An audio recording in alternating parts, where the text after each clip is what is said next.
Hello, everyone.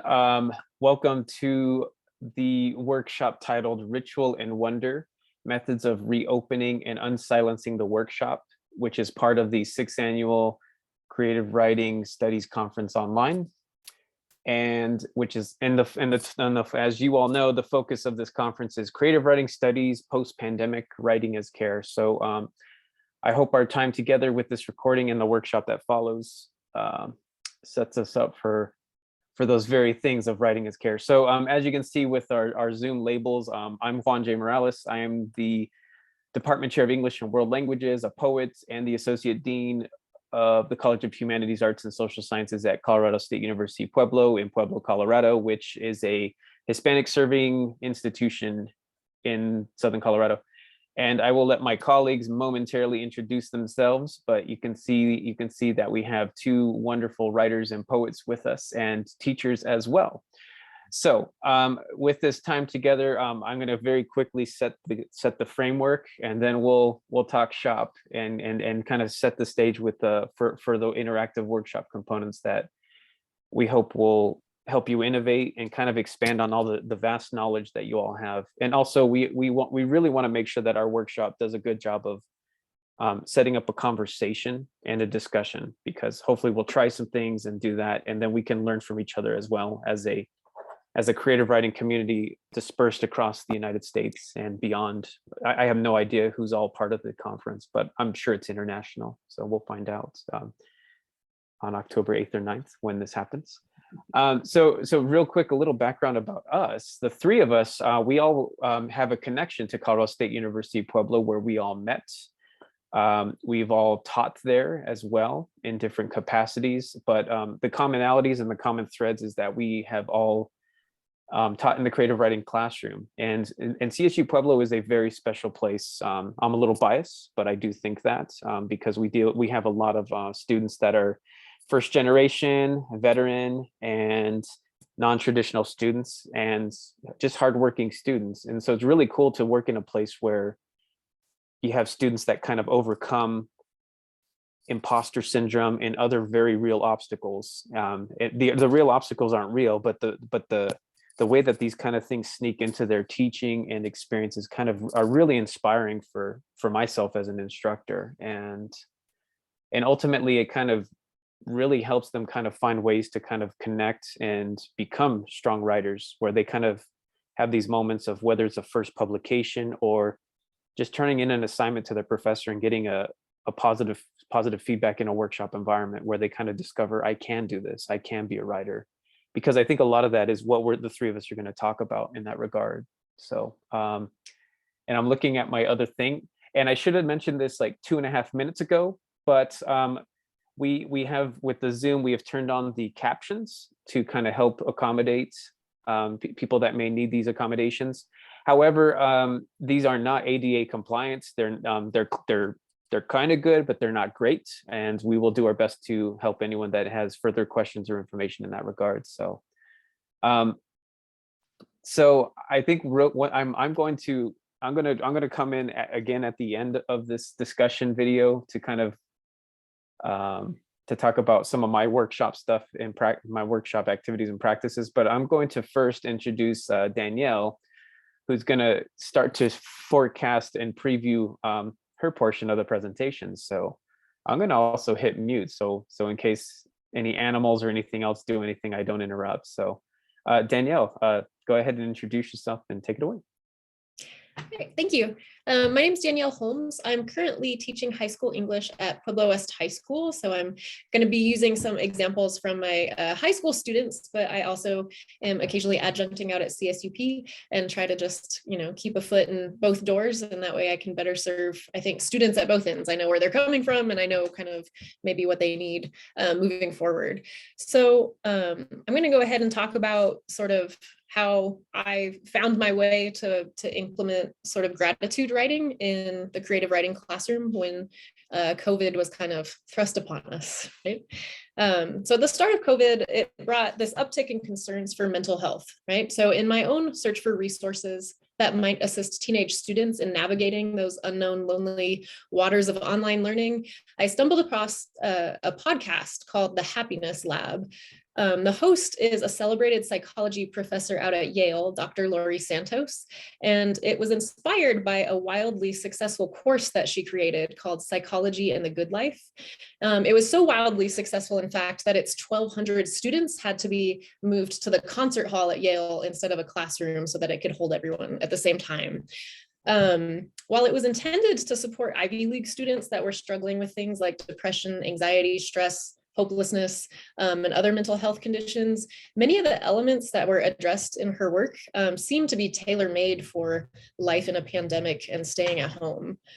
So back in my own virtual classes, morale was really low. Aside from the obvious health concerns, my students had just lost prom, clubs, spring sports. The boys lost their state championship basketball game.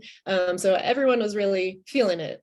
They complained often, and if I'm being honest, their complaints were pretty valid. So I decided to start incorporating some of the strategies that I'd been hearing about on the podcast. The most logical choice to me, since so much had been taken away from them, was to incorporate gratitude. So according to Santos, jotting down a few things you're grateful for daily can dramatically improve well-being, as does expressing it to others. Initially, I implemented, kind of started small with a ritual that I called Good Stuff Thursdays, where the writing prompt was always to reflect on something for which they were grateful for that week. And, you know, they were always invited to share afterward. We found a few commonalities among students. You know, some momentary connections were made, but it really just didn't seem like enough yet. So then I moved it to show and tell, right? So we had occasional show and tell breaks where students could turn their camera on to show something they were grateful for. So people brought in pets. I met baby brothers. I showed their new kicks, a found object from the parking lot. One student showcased the most perfectly shaped hot Cheeto. So let me tell you, if you think an 18-year-old is above getting stoked about show and tell, you have not witnessed the joy of them proudly displaying their trophy deer mount in their basement, or the blanket that grandma made them. One student got out a baseball that they'd kept from their first home run. So it was a great way to find joy and kind of find some common connection. Eventually, all of this led to longer nonfiction writings. So they weren't quite personal narratives. They were kind of more meditative, more focused. Ross Gay, in his Book of Delights, uses the term essayettes to describe those kind of short meditative pieces. I less whimsically called them gratitude essays. So in preparation for these essays, we read and evaluated several model texts. So the aforementioned Book of Delights by Ross Gay, and then also Amy Nezuko-Matatil's World of Wonders were kind of our cornerstones at that time.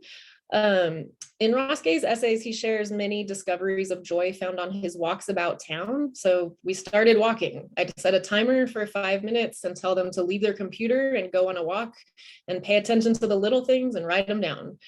This coincided with another happiness tip that Santos discussed on the podcast, being present. So she states, notice what it feels like to be you in your body right now. Research shows people's minds wander about half the time, which means people often aren't paying attention. So savor the moment, relish that treat, notice your surroundings. Many of the students on their walks, when they went outside, many of the students went outside on their walks. They just needed a break from their computer screen that they'd been staring at for hours for all of their classes in a row. And when they returned, the observations they made about the natural world were often very careful and almost precious, the way they wanted to present them. So in Nezuko-Matatil's World of Wonders, she often presents lyrically captured facts of the natural world, kind of braided in with chunks of personal narrative. And we started trying the same with some of their observations about the natural world. They did some research about things that they found on their field trip findings, and we were thinking about what topics of their lives might be able to be thematically connected. So at the end of the course, we all did a virtual gratitude reading where they could present an excerpt of their essay to the class. The results spanned topics and tones, but more community was probably built in that online reading than more than I usually do in in-person classes. I feel like we were all in it together at that point. So a girl named Chloe wrote about the smell of laundry detergent that her mom uses that she found still on her t-shirt after coming home from a summer visiting her. I had a student named Rylan who meditated on a forgotten Boba Fett Lego minifigure and how it helped him rediscover the joy of Legos in his time staying at home. I had another student named Connor who was still an essential worker. He worked at Walmart, and he wrote about how his drive to work through the reservoir every day and smelling that smell of water through his truck windows reminded him of how he used to love fishing for bass with his brother when they were little. So overall, I learned a lot about them in these, and I think they learned about themselves and each other. For a generation of students who are often, I think, defined by addictions to screens and being oblivious to the world, they were finally paying attention. And, for the opportunity to guide and witness that awakening, I think I also was truly grateful. So I'm looking forward to maybe sharing some of the approaches and walking you guys through some of the workshop elements that we practiced and getting some feedback, and maybe we can share some of our own. Thanks, Danielle. Yeah. So much to riff on there, and I want to be mindful of our time with this video. So, but you talked about kind of getting outside your comfort zone and getting away from the screens, and I think that's an appropriate and very clever transition to Elise's next conversation points and insights. So I'm going to pass the Zoom mic to you, Elise, if you want to introduce yourself and share. Yeah, thank you, Juan. Yeah, Danielle, I think our topics are going to dovetail really nicely in this workshop. My name is Elise Gopal. I am currently a PhD student at Oklahoma State University, and I live in New Jersey. I teach at Fairleigh Dickinson. I've taught at CSU Pueblo. I also teach virtually for Oklahoma State. So I've kind of been all over the place and really thinking about how to bring this attitude of care into the classroom. So my portion of this workshop will focus on poet and activist C.A. Conrad and their poetry rituals, which I think are adaptable and appropriate for the creative writing classroom, particularly in their focus on healing and on care. So just a little bit of background.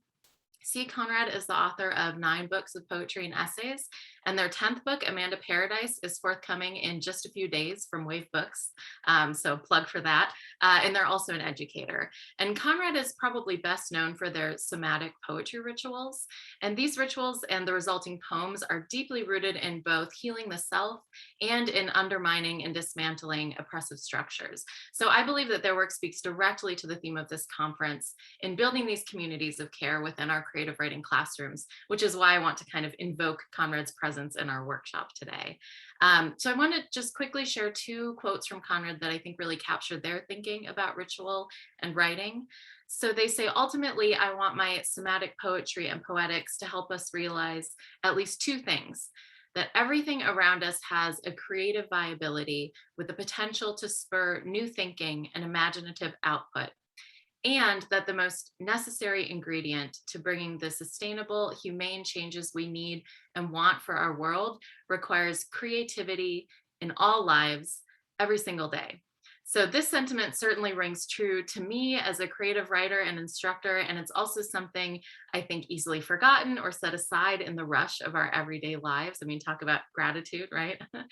So Conrad began creating these rituals after they realized that their personal poetic practice had become kind of mechanical and resembled a factory assembly line, and was in dire need of a kind of presentness, of being grounded in the present. So Conrad's somatics are, in their words, ritualized structures where being anything but present is next to impossible. So these rituals create what I refer to as an extreme present, where the many facets of what is around me, wherever I am, can come together through a sharper lens. So as educators and as writers, I think that this mindfulness and this presentness are states of being that we aspire to as individuals, and they're also practices that we want our students to experience. So to kind of pivot here, I think ecopoetics are also really at the heart of Conrad's practice, and their rituals often require an involvement with an outside environment in some way. So one of the many elements I admire about Conrad's rituals is their pointed engagement with the natural world as a way to actively engage in practices that are opposed to capitalism and bigotry and the destruction of the earth and its people. And so this is how Conrad describes their process for their latest book, Amanda Paradise. They say, the ritual I used involved lying on the ground across the United States while flooding my body with field recordings of recently extinct animals. So Conrad did this particular ritual for several years, and the notes that they gathered during this process became this latest book. So that's their personal poetic practice. And I think, any writing ritual is a very individualized experience, but writing rituals are also something that can be adapted to a creative writing classroom and then experienced as a group.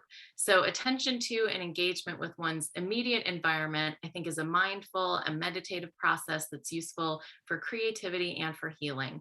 And I found that writing rituals that require the body and mind to be present in an outdoor space, whether it's rural or urban or it's on or off campus, are really effective for both myself as a writer and also for my students.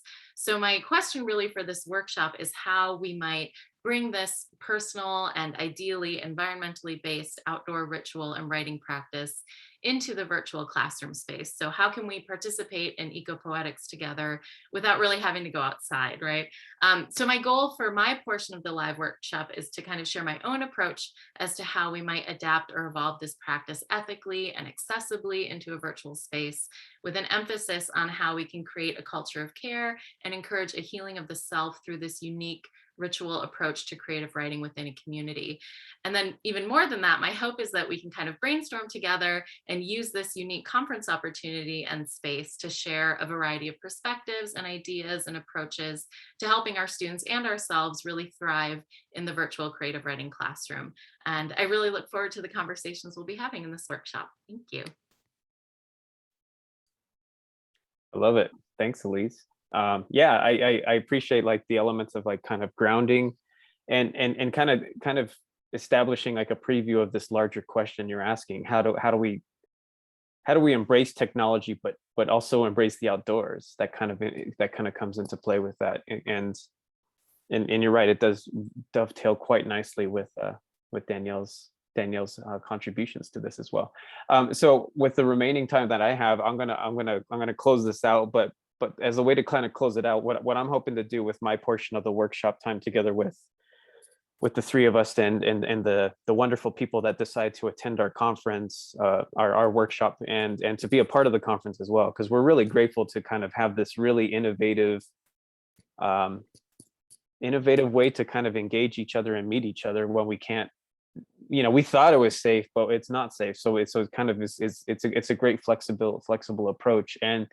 And so what I will be doing is kind of looking at this idea of kind of like these really compressed moments of time where I kind of force my students to kind of discover, regardless of genre, hybrid forms, how we can in a short amount of time realize that we are poets, we are nonfiction writers, we are fiction writers, and we are writers as well.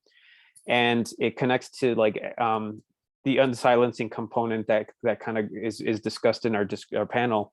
And it's also fueled by this wonderful book called The Anti-Racist Writing Workshop by Felicia Rose Chavez, where, and when I read this book, I was kind of like, it inspired me to realize the practices I'm already taking, and it's really challenging. It's continuing to challenge me to kind of figure out ways to modify my practices and work out of my comfort zone, the way that my students are probably feeling when they take a creative writing class. And so and it's even smaller practices where you allow the writer to speak during the workshop, which allows us to kind of guide the conversation more effectively. So we're not, like if we have a Latinx student kind of talking about a traditional dish from a specific state in Mexico, we're not going to spend 9 minutes debating on what it means versus where we can just kind of eat the food, for crying out loud. And so there's that kind of aspect.